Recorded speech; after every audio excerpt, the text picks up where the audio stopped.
El año cero, el año que nunca existió. Todos hemos escuchado hablar del año cero, pero ¿sabías que en realidad nunca existió? Hoy viajaremos a través de la historia, la astronomía y las culturas antiguas para descubrir la verdad sobre el año que cambió nuestra forma de contar el tiempo. Nuestra era, la que usamos para medir el tiempo, se divide en AC, antes de Cristo, y DC, después de Cristo. Pero no existe un año cero en el calendario que usamos. Pasamos directamente del 1 antes de Cristo al 1 después de Cristo. Esta forma de contar fue creada en el siglo VI por el monje Dionisio el Exiguo, quien calculó, con errores, la fecha del nacimiento de Jesús. Dionisio el Exiguo, el monje que cambió la historia del tiempo. ¿Alguna vez te has preguntado quién decidió que vivimos en el año 2025 y no en cualquier otro número? Detrás de nuestro calendario actual se esconde un monje del siglo VI, humilde, pero con una misión gigantesca: redefinir la forma en que contamos el tiempo.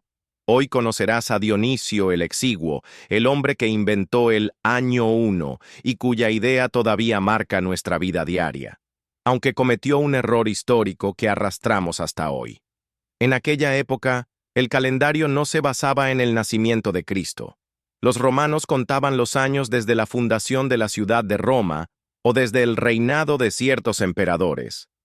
En el mundo cristiano se usaba el Anno Diocletiani, en honor al emperador Diocleciano, un perseguidor brutal de cristianos.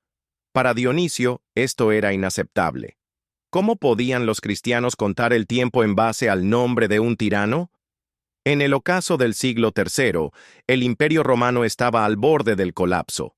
Guerras civiles, invasiones bárbaras, crisis económica y un trono que cambiaba de manos a sangre y fuego.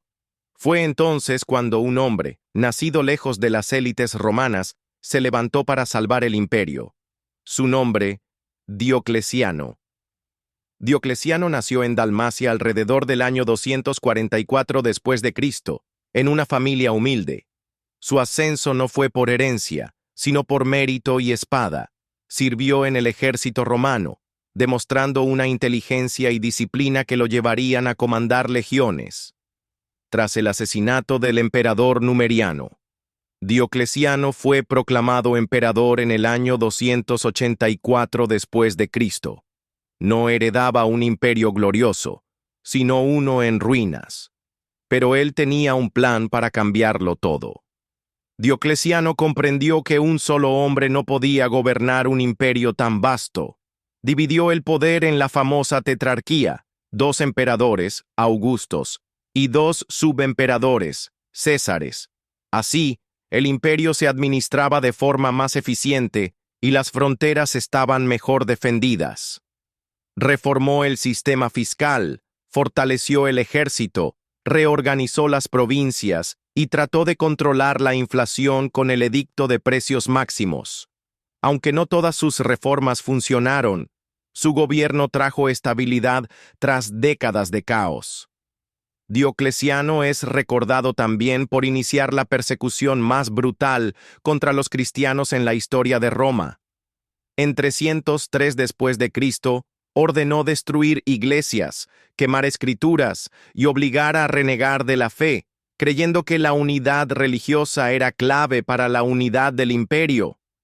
En un hecho único en la historia romana, en el año 305 después de Cristo, Diocleciano abdicó voluntariamente y se retiró a su palacio en Dalmacia, hoy conocido como el Palacio de Diocleciano, en Split, Croacia.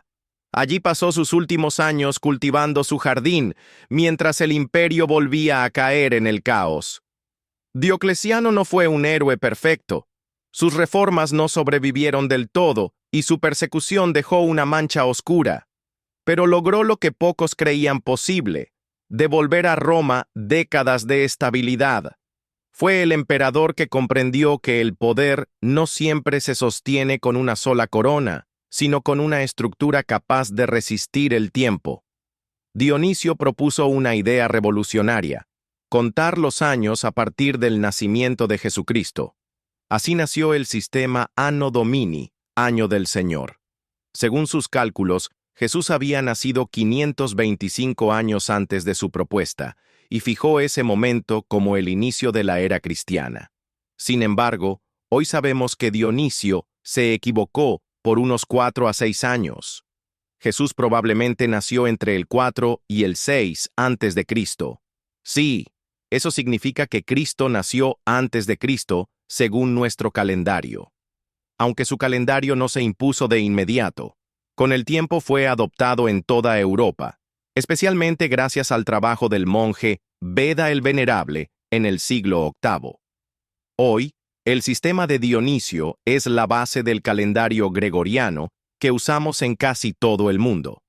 Su trabajo no solo cambió la historia, también cambió nuestra percepción del tiempo. Dionisio el Exiguo nunca imaginó que su humilde tarea de calcular la Pascua transformaría para siempre la manera en que los humanos entendemos el paso del tiempo. Así que la próxima vez que escribas la fecha, recuerda que detrás de esos números hay un monje que decidió reiniciar la cuenta hace más de 1500 años. ¿Por qué un año tiene 365 días? ¿Y a veces 366? La respuesta está en una reforma que cambió la manera en que la humanidad mide el tiempo. Y todo comenzó hace más de 400 años, con el calendario gregoriano. Antes del calendario que usamos hoy, el mundo cristiano seguía el calendario juliano, creado por Julio César en el año 46 a.C. El problema era que no calculaba con precisión el tiempo que la Tierra tarda en dar una vuelta alrededor del Sol.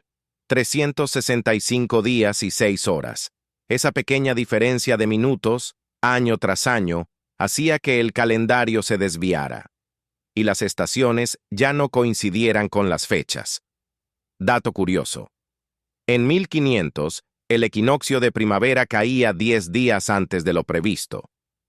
En 1582, el Papa Gregorio XIII decidió que había que corregir el calendario para devolverle la precisión. La solución fue radical. Del jueves 4 de octubre de 1582 se pasó directamente al viernes 15 de octubre. 10 días desaparecieron de la historia. Además, se ajustó la forma de calcular los años bisiestos. Ahora, un año divisible entre 100 no es bisiesto, a menos que también sea divisible entre 400. Dato curioso. 1600 y 2000 sí fueron bisiestos, pero 1700, 1800 y 1900 no. No todos aceptaron el cambio al mismo tiempo. España, Italia y Portugal lo adoptaron de inmediato, pero Inglaterra esperó hasta 1752, Rusia hasta 1918 y Grecia hasta 1923. El calendario gregoriano no solo puso orden en la vida civil y religiosa, sino que también ayudó a la ciencia, la navegación y el comercio global. ¿Por qué seguimos usándolo hoy? Aunque existen otros calendarios en culturas como la china, islámica o hebrea, el calendario gregoriano es hoy el estándar internacional. Su precisión, cercanía a las estaciones y facilidad de uso lo convirtieron en el lenguaje universal del tiempo. La próxima vez que marques una fecha importante, recuerda, estás siguiendo un sistema creado hace siglos y que de momento sigue marcando el ritmo de nuestras vidas. ¿Qué pasaba en el mundo? En lo que hoy llamamos Año Cero, el Imperio Romano estaba en su máximo esplendor bajo César Augusto. En China, la dinastía Han vivía una era de paz y comercio por la ruta de la seda. En América florecían culturas como los mayas y nazcas. No había un calendario universal. Cada civilización contaba los años según reyes, dinastías o eventos religiosos. Hoy sabemos que Jesús probablemente nació entre el 7 y el 4 AC, lo que significa que nuestra era empezó tarde. El llamado Año Cero es, en realidad, un invento moderno para facilitar cálculos astronómicos, pero en la historia oficial nunca existió.